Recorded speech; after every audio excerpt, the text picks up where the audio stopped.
Hello, and welcome back to another video. If you're looking for recommendations on what manhwa to read, then here are some that I've read recently that might be of interest. Manhwa titles are timestamped in the video for your convenience. Our first manhwa for today is the Extras Academy Survival Guide, a reincarnation manhwa that I've currently read up to chapter 71 on. Its main character is Ed Rothstaler, a third-rate villain from a video game that is destined to be thrown away after the tutorial or introduction.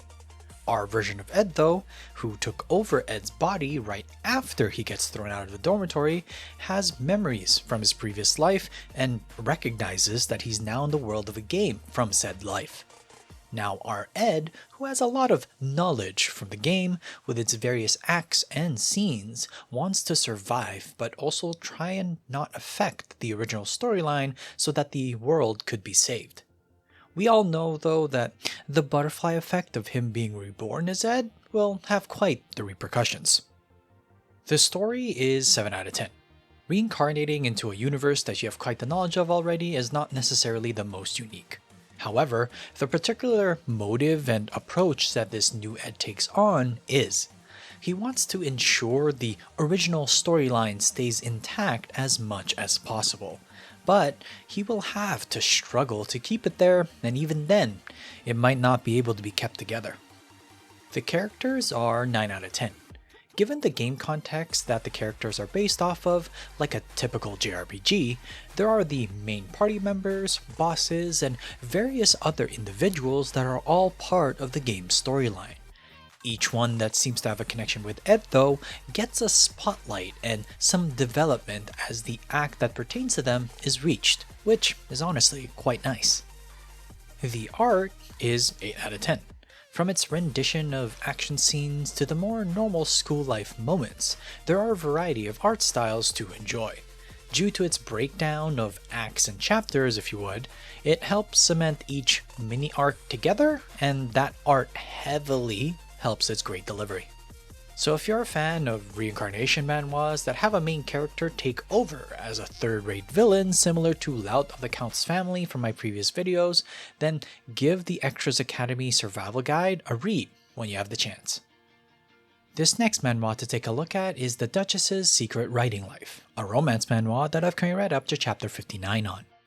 The protagonist of this story is Alicia Weber, the youngest daughter of the noble Weber family who has quite the peculiar occupation, specifically a writer.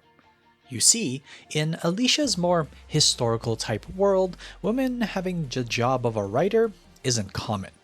Due to this, Alicia wrote under the pen name Phil, who wrote the very popular series Knight's Return.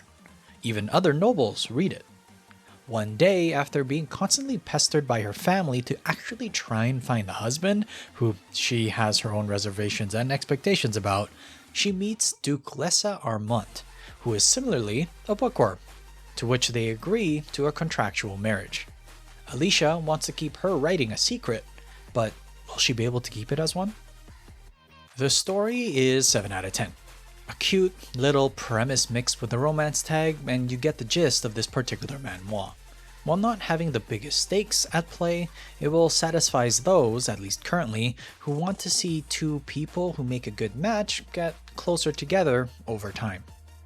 The characters are also 7 out of 10. With those characters also come their more classic character tropes from both sides of the relationship. The focus, though, is very much on how the two's relationship will get closer and Alicia being able to come to grips with her own growing feelings. The art is 8 out of 10. With great character art style and amusing scenes, the whole manhwa, at least up to the chapter I've read up to, just evokes romantic fantasy vibes like no other. For fans of the genre, it's a nice little treat. So if you're a fan of the aforementioned romance manhwas and wanted one that involved lower stakes compared to the plethora of other titles out there, then the Duchess's Secret Writing Life would be worth picking up. Immortal Maestro is the name of our next manhwa to take a look at. It's a regression manhwa that I've currently read up to chapter 43 on. Choi Kang-in is the name of its main character. A professional gamer for the mobile-like game League of Infinity, which I will note as LOI going forward, Kang-in always ranked second and was very confident but also insecure about never reaching first. He never got to realize becoming the champion though, as he gets into a car accident and that was supposed to snuff out his life. But instead, an other being of some kind took interest in Kangin skills in LOI and gives him another chance at life and sends him back to the past.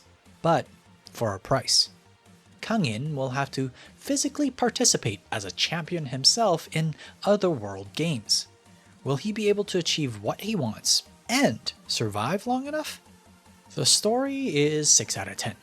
What I thought was initially going to be a focus on a version of modern esports scenes similar to some other manhwas that I've covered. A little disappointingly though, that part of the story ended up being quite lackluster.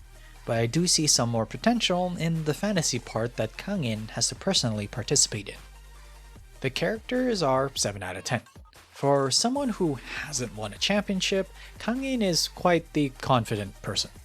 Of course, he will clearly have an advantage with regards to his esports career considering he knows the future now, but that is almost completely negated when having to deal with being a champion on his own. The art is also 7 out of 10. Flipping between both modern and fantasy portions, the manhwa is trying to strike the balance between the two, and for its part it does overall okay. The two scenarios are distinct enough that it doesn't mix all together and it can get confusing. So if you're a fan of modern manhwas focused on the esports scenes and don't mind a fantasy genre kind of getting mixed in there due to the main character's deal to go back to the past, then Immortal Maestro might suit your particular tastes. The shorter story that I have for you this week is a Dragonslayer's Peerless Regression, a regression manhwa, of course, that I've currently read up to chapter 33 on. The focus of this story is on Zeke Draker, a direct descendant of a Dragonslayer family who failed to awaken, as the family says, and so was cast out and exiled from them. Over the course of his life and having a fortuitous encounter, he discovered that he had the talent of being a healer and honed these skills with the help of his master and actually became quite strong. As luck may have it though, he gets entangled with the affairs of the world and is targeted by the Emperor as he was able to acquire a relic that said Emperor desperately wanted. Sadly, his efforts were not enough, and as he was about to be taken down, he witnessed mysterious words that resulted in him regressing back to the past 20 years. Will things be different moving forward? The potential is 8 out of 10. From its introduction, the foundation for Zeke's story has been laid out quite quickly, and for that, I'm appreciative. The following portions will see Zeke systematically grow stronger, but will also need to seek the answer to the following question. What will be his final goal, and how will he approach achieving it? The art is 7 out of 10. System-based character growth power isn't the most unique aspect when it comes to art style. This particular manhwa doesn't stray too far from the already laid out path, if you would, for regression action manhwas that we've seen already. So if you're a fan of regression action manhwas and particularly enjoy titles such as regressing as the reincarnated bastard of the Sword Clan from my previous videos, then I would recommend starting a Dragonslayer's Peerless Regression. Another week, another highlight. For those unaware, this is the section of the video I update impressions for manhwa that I've previously covered. Today's highlight is The Extra is Too Powerful, which I've now read up to chapter 83 on. Info card in the description will have links to my original opinion. Mord Vernars, our extra main character, has been quite the busy person since the last time that we talked about this manhwa. From recruiting allies that he views as having potential from the original story that could be of help to him, whilst growing together closer as a team, hunting down despicable beings that look to sow chaos and prey on the weak, acquiring even more world fragments to ensure world balance, to learning more about his own lineage and past. Mord's goal is still clearly the same, but there are a lot of things that are happening that don't necessarily move that particular needle anywhere much. My previous scores for this manhwa were 8 out of 10 for art and 7 out of 10 for story and characters. The art stays the same at 8 out of 10 as quite honestly for a manhwa that is part of the overpowered genre, it has one of the stronger displays of said feats. It's humorous how little effort it takes Mord to completely take over any combat situation. The story, though, goes down 1 point to 6 out of 10 as the overall clear goal is established, but it hasn't even budged an inch since then. It's clear to see it's going to take a while to get any meaningful story development from the premise, but large parts about the darkness of the Vernars family is really the main spotlight, which is fine, but not what interested me about the manhwa. The characters, on the other hand, go up 1 point to 8 out of 10. This is mainly due to the companions and friends that Mord has been able to recruit. Each of them has their own past and stories that slowly get visited as the manhwa continues, and honestly, I prefer all of them compared to Mord because it's more interesting seeing them grow. The Extra is Too Powerful is a manhwa that heavily leans into its overpowered nature.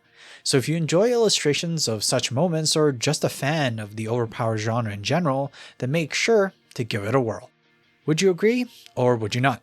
Comment down below your thoughts on The Extra is Too Powerful. Thanks so much for watching. Please like and subscribe if you enjoy the content. Write in the comment section down below what manhwa you've been reading and I might just take a look. Till next time though, have a good read.